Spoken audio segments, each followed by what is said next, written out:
6th Standard, Term 1, Unit 2, Prose, When the Trees Walked. One morning while I was sitting beside grandfather on the veranda steps, I noticed the tendril of a creeping vine trailing nearby. As we sat there in a soft sunshine of a North Indian winter, I saw the tendril moving slowly towards grandfather. 20 minutes later, it had crossed the steps and was touching his feet. There is probably a scientific explanation for the plant's behavior, something to do with light and warmth, perhaps, but I liked to think it moved across the steps simply because it wanted to be near grandfather. One always felt like drawing close to him. Sometimes, when I sat by himself beneath a tree, I would feel rather lonely, but as soon as grandfather joined me, the garden became a happy place. Grandfather had served many years in the Indian Forest Service, and it was natural that he should know trees and like them. On his retirement, he built a bungalow on the outskirts of Dehradun, planting trees all around lime, mango, orange, and guava. Also, eucalyptus, jacaranda, and Persian lilacs. In the fertile Doon Valley, plants and trees grew tall and strong. There were other trees in the compound before the house was built, including an old peepul that had forced its way through the walls of an abandoned outhouse, knocking the bricks down with its vigorous growth. Peepul trees are great show-offs. Even when there is no breeze, their broad-chested, slim-waisted leaves will spin like tops determined to attract your attention and invite you into the shade. Grandmother had wanted the peepul tree cut down, but grandfather had said, let it be. We can always build another outhouse. Grandmother didn't mind trees, but she preferred growing flowers and was constantly ordering catalogs and seeds. Grandfather helped her out with the gardening not because he was crazy about flower gardens, but because he liked watching butterflies, and there is only one way to attract butterflies, he said, and that is to grow flowers for them. Grandfather wasn't content with growing trees in our compound. During rains, he would walk into the jungles beyond the riverbed armed with cuttings and saplings, which he would plant in the forest. But no one ever comes here, I had protested, the first time we did this. Who is going to see them?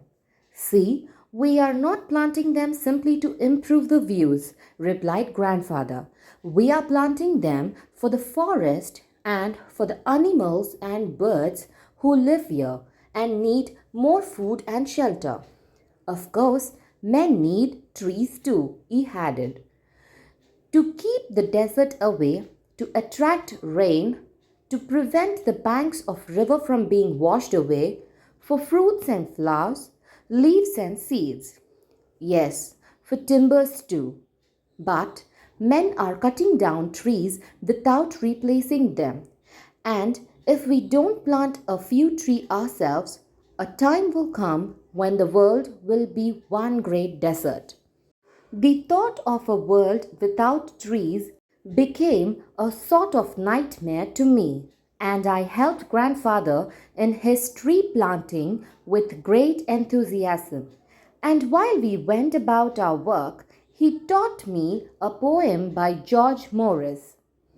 Woodman, spare that tree, touch not a single bough.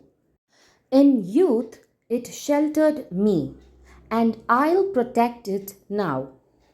One day the trees will move again, said grandfather. They've been standing still for thousands of years, but there was a time when they could walk about like people.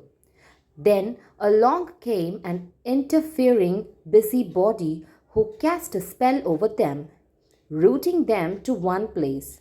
But they are always trying to move. See how they reach out with their arms. And some of them, like the banyan tree with its traveling aerial roots, manage to get quite far. We found an island, a small rocky island in a dry riverbed. It was one of those riverbeds so common in the foothills, which are completely dry in the summer but flooded during the monsoon rains. A small mango tree was growing on the island. If a small tree can grow here, said grandfather, so can others.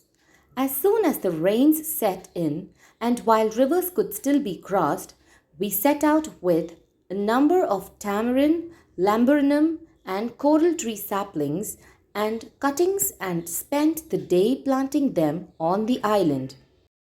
The monsoon season was the time for rambling about.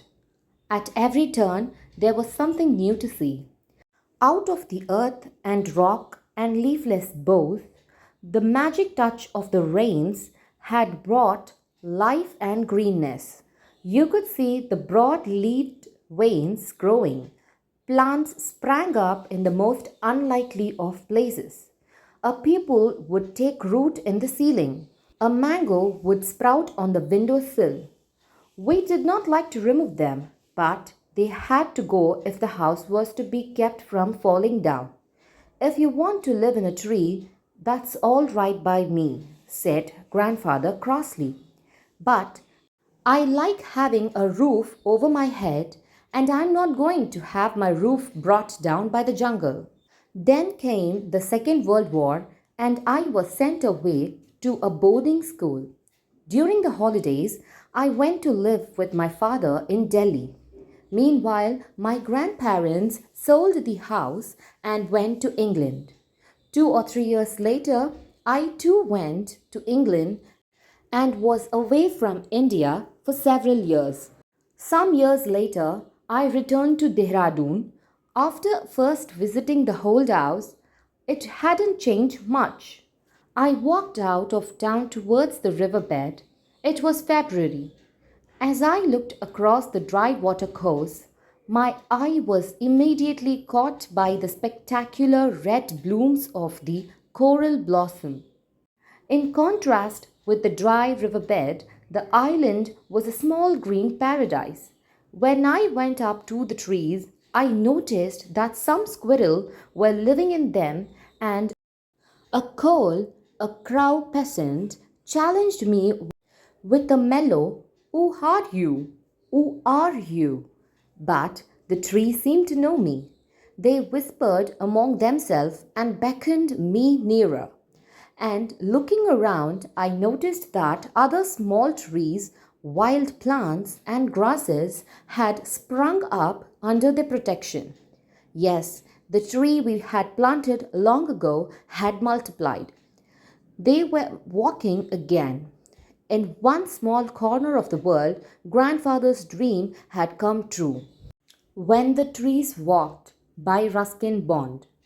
Ruskin Bond is an award winning Indian author of more than 500 books, short stories, essays, and novels.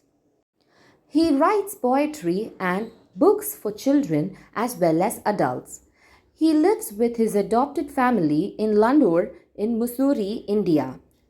He was awarded the Padma Shri in 1999 and Padma Bhushan in 2014. Do you know India has more than 17,000 species of flowering plants. Tamil Nadu with more than 5,000 species, nearly one third of the total flora of India, probably has the highest diversity in India. Do you know the Western Ghats is home to nearly 325 globally threatened flora and fauna? Glossary: fertile, able to produce a lot of plants or crops. Abundant, left without care. Vigorous, healthy and strong. Protested, opposed or disagreed. Nightmare, a frightening dream. interfering, stopping, rambling, wandering, sprout, when seeds begin to grow into small plants, spectacular, eye catching, beckoned, to signal someone with your hand to ask the person to come closer or follow.